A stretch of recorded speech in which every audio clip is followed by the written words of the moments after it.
Hey everybody, it's Alexandra Loves. I don't know if you're awake right now. It is Sunday morning at like 1 o'clock in the morning, which is really late for me. I'm usually to bed at like 9 or 10.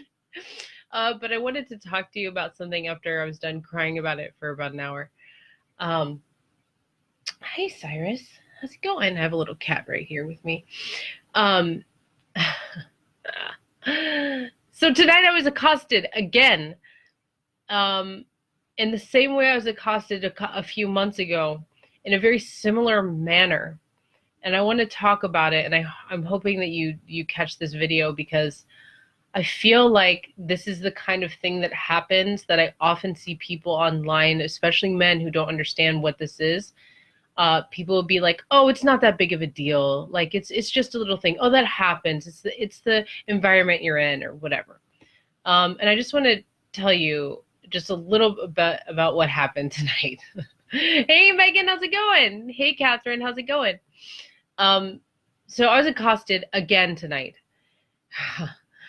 I'm in such shock that this is just like a normal. I don't know, understand why getting accosted and getting men grabbing me has become more of a normal thing. Is it because I'm getting out more? I don't know.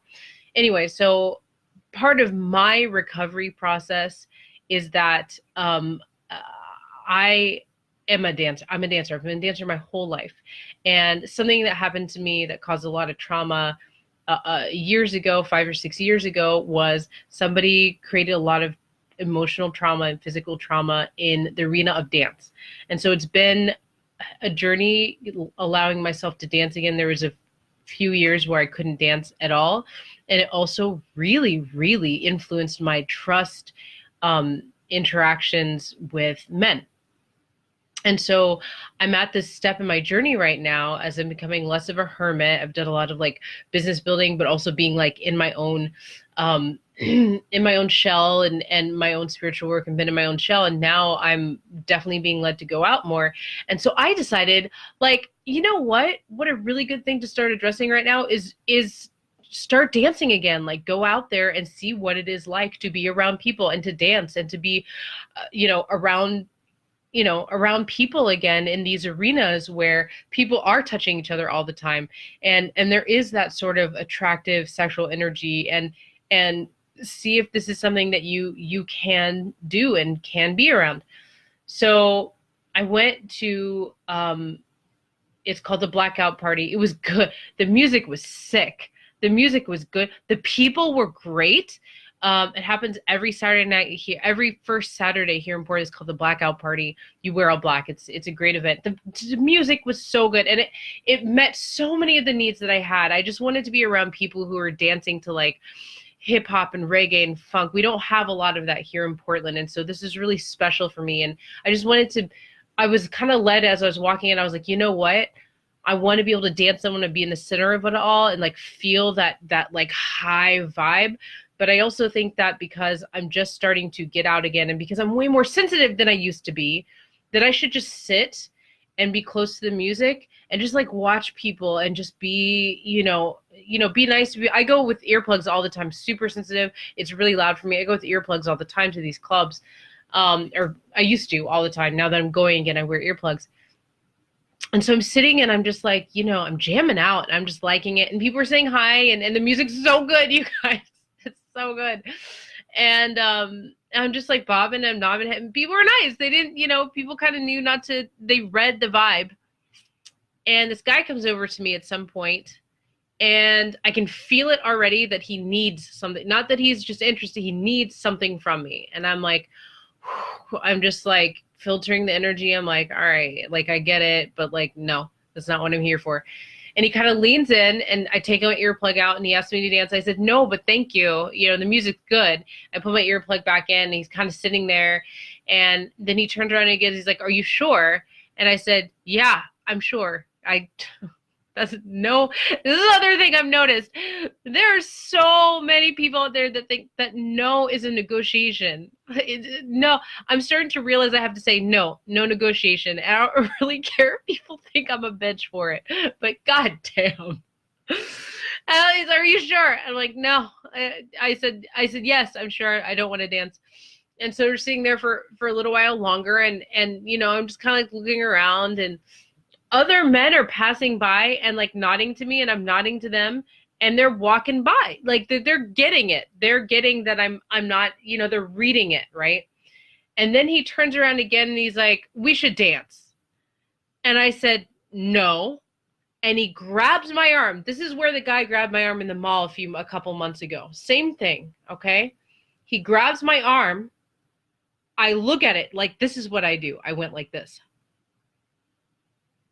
Okay? You think that would be enough? We're talking about like 1, 2, 3 times I said no. And then he grabs my arm, okay? And then another boundary, which is a physical cue, which is, it is expressive cue, which is, okay? And then he pulls my arm, and I'm sitting there like, literally my body is going like that. He pulled it like across his body. So now I'm like against his body in this awkward position. And the whole time I'm going, I cannot believe this is fucking happening. I'm also tampering myself because what I wanted to do was something violent. Now, this is not my normal reaction, but now this has happened enough times to me where I've said, no, don't talk to me. No, I'm not interested. No, which is not, none of this is enough, apparently. And then, no.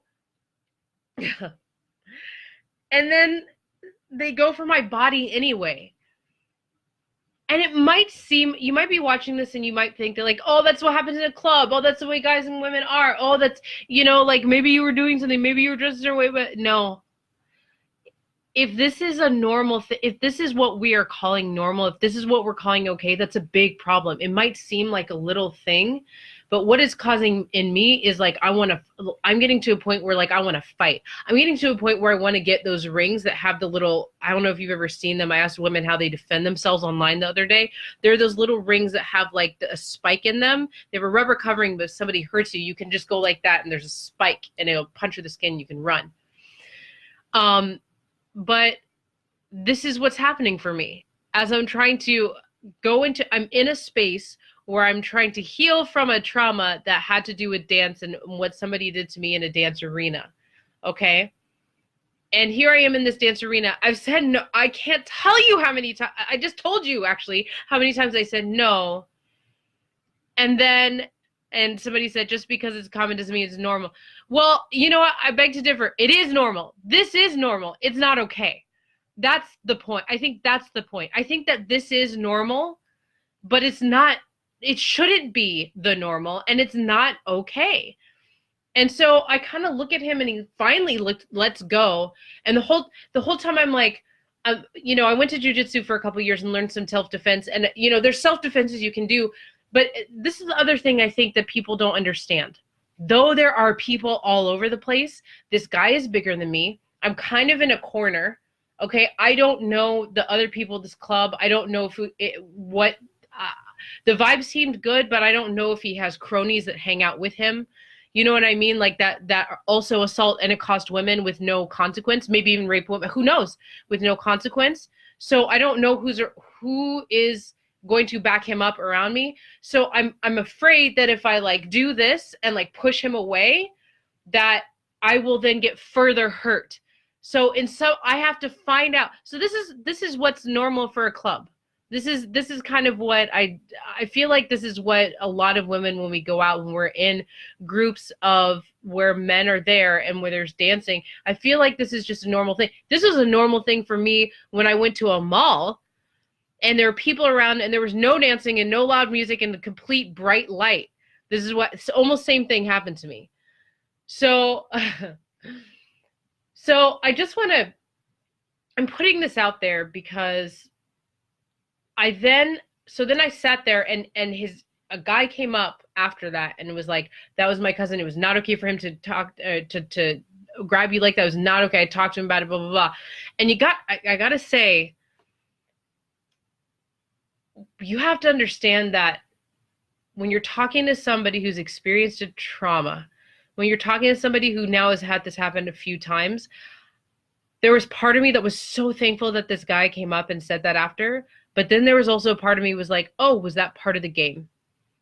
Was that was that was this guy supposed to do that to me so that then this guy could swoop in and be the nice guy? Because he immediately after that asked if I wanted to dance. I don't know. You see, my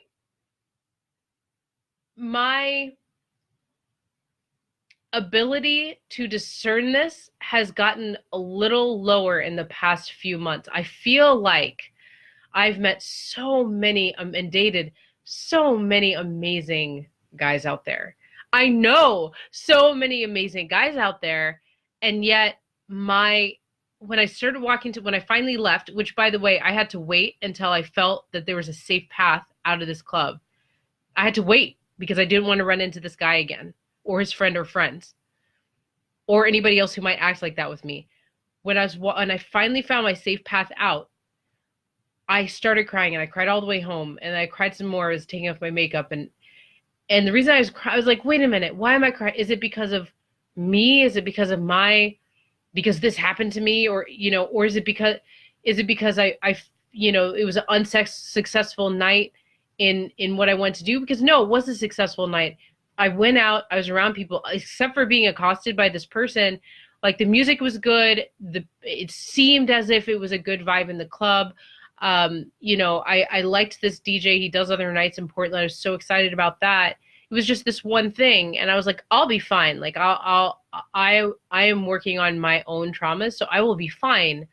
Also, it didn't ruin my sense of what I attract. This has happened to me, this isn't like every guy I meet. This is me experiencing the world around me, right? But I realized that what I was crying for was I was crying for the state of men. I was crying for the fact that, like, how many times have I seen posts like this or seen people talk about this, and I've just seen men just like brush it off. Like, it's not that big of a deal. Like, maybe you shouldn't go to the club. Maybe you should, and I've seen this with women too, but I just, like, I was just so upset that there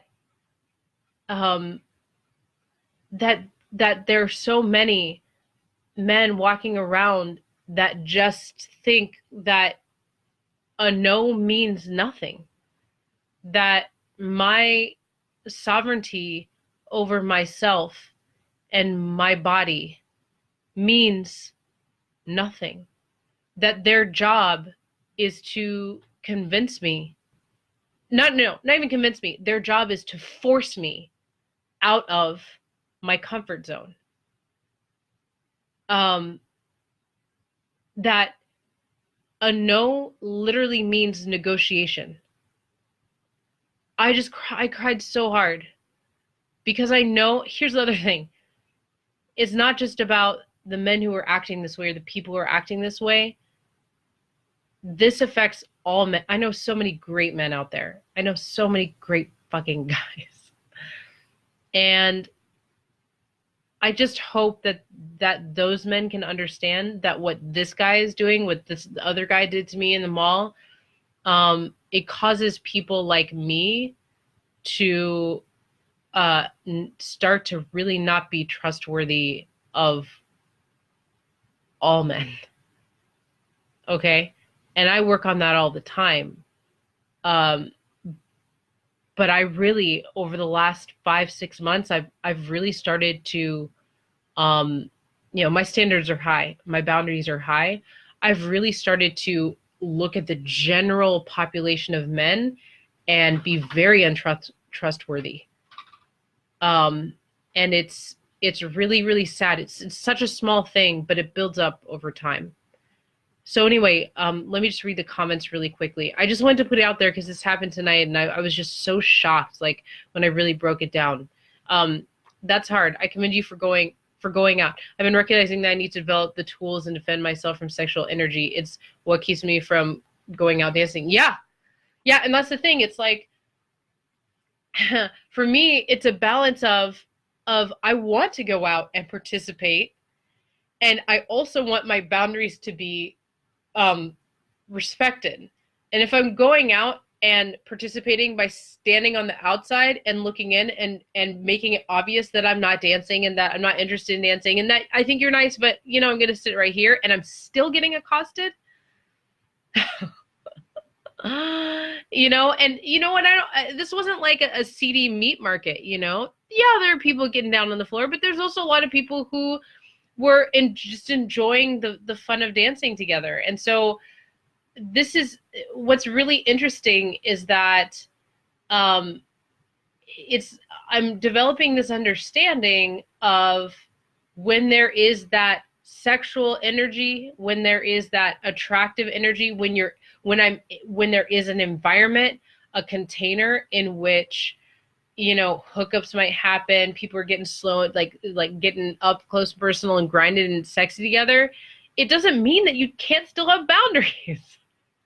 Like the boundaries still exist. No still means something, right? It's like that old adage of the girl that gets raped and people ask her what she was wearing. So what if she's wearing something sexy? Like it doesn't mean that the boundaries go out the window, right? Okay, Megan says, I'm very sensitive. I do want to go out and dance. The wave of sexual unwanted injury makes me feel sick. Yeah, and I think it's at an all-time high right now. I think that there's, I remember stuff like this happening here and there when I was in 15, 20 years ago when I was in college and when I was getting drunk and like, I don't even drink really now, but when I was getting drunk and going out and like, that stuff happens and it's like, hey, okay, stop. And I felt like it sucked and it should not have been the deal, but there's something different that's happening now. I think maybe I'm more sensitive, but I also think that there is like this thing where so many of us are saying, this is not okay. We're not going to do this anymore. We're going to start fighting. It's bees o'clock, bitch. You know what I mean? Like it's that kind of thing that's happening right now. And I think also with women I'm witnessing with this rise of the divine feminine, which is not just a women thing, it's in all of us. I also wonder if there's just a lot of confusion for people who identify so closely with like masculinity and what they've been taught masculinity is. And that could be a lot of people. That doesn't have to be just men, but when I'm talking about this situation, it was me and a man. Both times it was me and a man. I wonder if that's because I actually don't think that this guy's intention was to accost me. He doesn't know that this is not okay. Obviously. I don't think that he made an evil choice in his mind to say, I'm going to fuck this girl up now. He doesn't know I'm dealing with the trauma, I think that he was witnessing something. He was witnessing me not doing what the other girls were doing. And maybe he saw his role as the man as to make me do what the other girls were doing because that's what he saw was fun. And he felt like maybe I wasn't complying. Maybe he felt like he needed to get something from me. And what he's been taught is that he takes it and then I feel better because I'm being taken by a man. Maybe that's what it is. I have no idea. Whatever he was thinking, it was wrong. It was strong, but wrong, as one of my teachers used to say. Megan says, it feels a bit like numbers game when you get so many people in a room. Yeah, I agree. It's interesting. It's an interesting thing, environment, because I've been challenging myself. I went through this phase where I was like, I'm introvert. You know what? I don't think it's really that I'm an introvert. I think I went through some years where I was acting like an introvert. I was doing a lot of self-work. I was doing a lot of close work with clients. And now I realize it's time for me to sort of like let myself out more and bring more silly into my life and more dance and more excitement. And I've been going out here and there to events. And it's really interesting that I can be in a room, an event where there's like a speaker and that people are drinking wine and there's passion and everything, and how, yes, there's flirting and sexual energy, but it's very different than the environment of a club. Okay, over here there's a girl rubbing her ass on this guy's crotch. Over here there's this couple making out, and over here there's a group of people dancing, and none of that's happening. You know, there's definitely this. There's definitely something about the environment that, unfortunately, but also we need to know that we have to develop a whole another set of how do we protect ourselves? How do we, while we go through this transition, where these types of behaviors are going to keep getting called out and hopefully dealt with, and hopefully we will find health in the end, you know. It's interesting how we have to develop a whole nother set of, like, I have to be on defense. I literally can't. I'm realizing that to go into an environment where this is all happening around me, I have to be on defense. And this is the sad thing. It defeats the purpose of me going out in the first place, because I'm feeling the music, I'm feeling the energy. But if my boundaries are not respected, if I have to be on defense, then I can't go there to do what I want to be able to do again, which is be free in dancing. Right? It's a real shame. And I'm going to keep engaging with it, because the whole point of this is not about interacting with men. That's not why I went out. I went out because I want to be able to dance and love my experience with everybody in the room, men included in that. You know, I don't mind flirting on the dance floor. I don't mind, you know, getting up and close and personal if that's what I am feeling. I also would like to know that if I'm done with the interaction with somebody, that I can say thank you and walk away without somebody grabbing me. And what is this? What is this? Like, why are people like, am I a piece of fucking meat? Like, you know what's really interesting? And I know one of you out there studies this. You know what's really interesting? I wonder if it would have felt different if he had grabbed my hand. Please come dance. Please come dance. Come on, come dance. Right? It still would have been crossing the boundary, but there was something about being grabbed here that felt a lot like, you know, those old cartoons where the caveman like hits the woman on the head and grabs her hair and drags her back.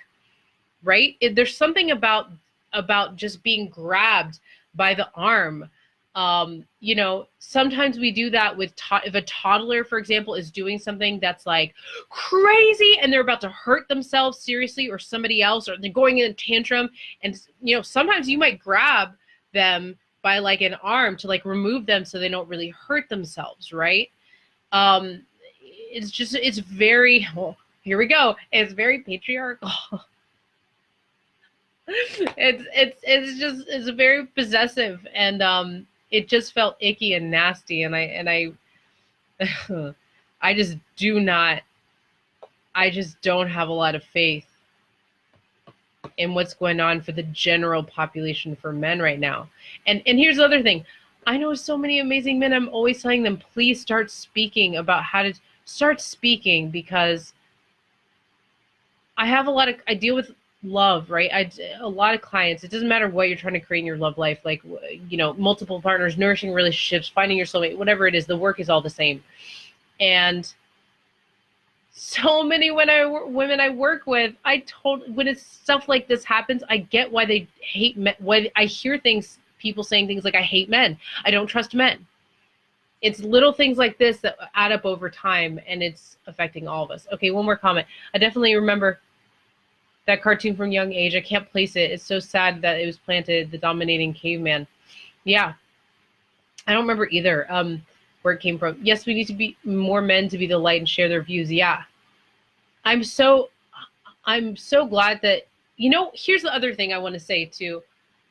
After that, so after a while, I was sitting there before I was like looking for my exit, and a couple other guys came up and started to talk to me.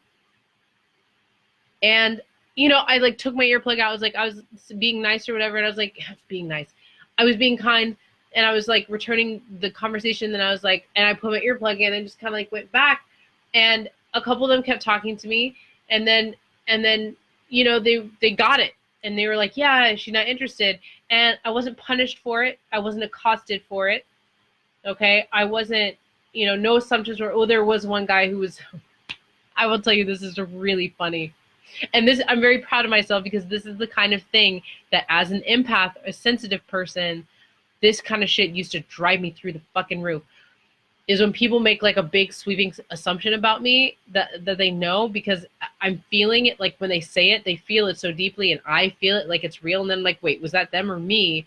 And then I'm like all fussed up about it, but I found my filters for this. One of the guys that I was kind of like, okay, I'm not going to talk to you anymore. Like, thank you. I put my earplug back in.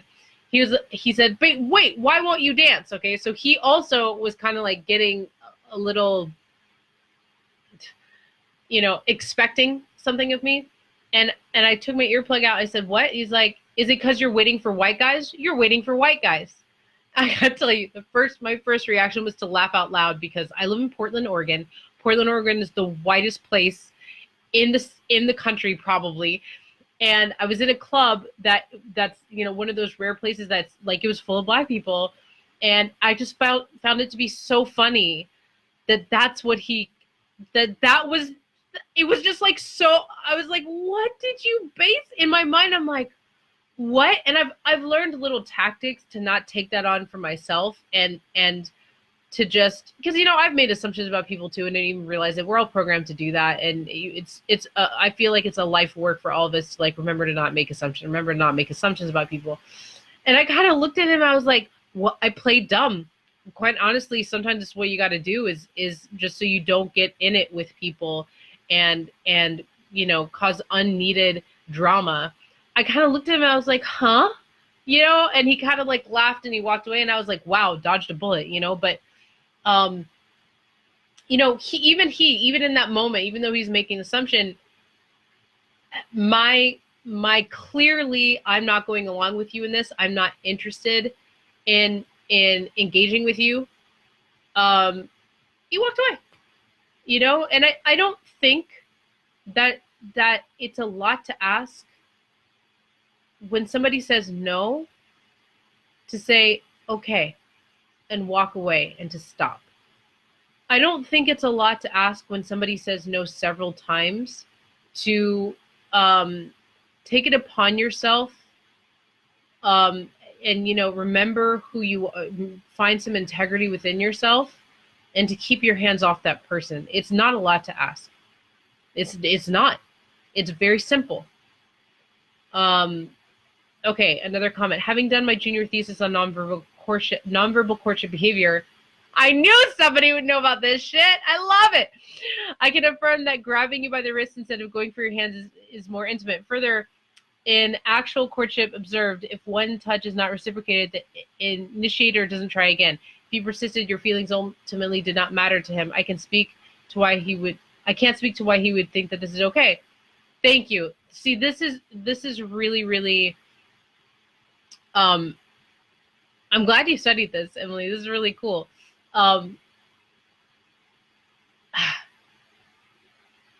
The motion of it itself was sickening to me, right? But what was more, that's physical, right? I actually physically know how to get out of that. I couldn't in that moment because I wasn't sure what the environment was going to be if I did that, if it was going to cause a fight, if I was going to get hit.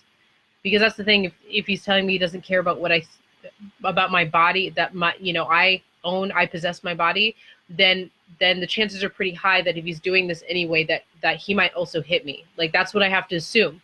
That's what we have to assume, guys, when you fucking do this, right? So the sickening thing to me is how inconsiderate, like, that this is a normal program for some people, and that these two things happened to me so close together in the same way, in almost exactly the same way, when there was no invitation, no hint of an invitation, no leading on, nothing, just purely possession, just purely men who were interested. I nicely said no. There was no bonding, no connection, no sexual anything, not even eye contact with one of them. That's the part that's sickening to me. So Yeah, I cried for an hour for just like the condition of the general condition of men, and that also, to be honest, if you're a man watching this, I'm not seeing enough men speak out about this and actually doing something about this. I'm so glad that that one man did after this happened. It wasn't enough. Guess what? It wasn't enough. More people should have done something. He should have been removed. That's how I feel about it. So anyway, thank you for joining me. This is my just a little informal rant about my experience. Um, I'm going to keep giving you updates on what it is like to go out and try to seize back my relationship with dance, recovering from a trauma of that was experienced through dance. And I love you all. And one more, let's head to bed. I hope you can shake the energy off. Thanks for sharing your experience. Yes, I love you so much. Thank you for being here. I love you all. Thanks for joining me. Good night.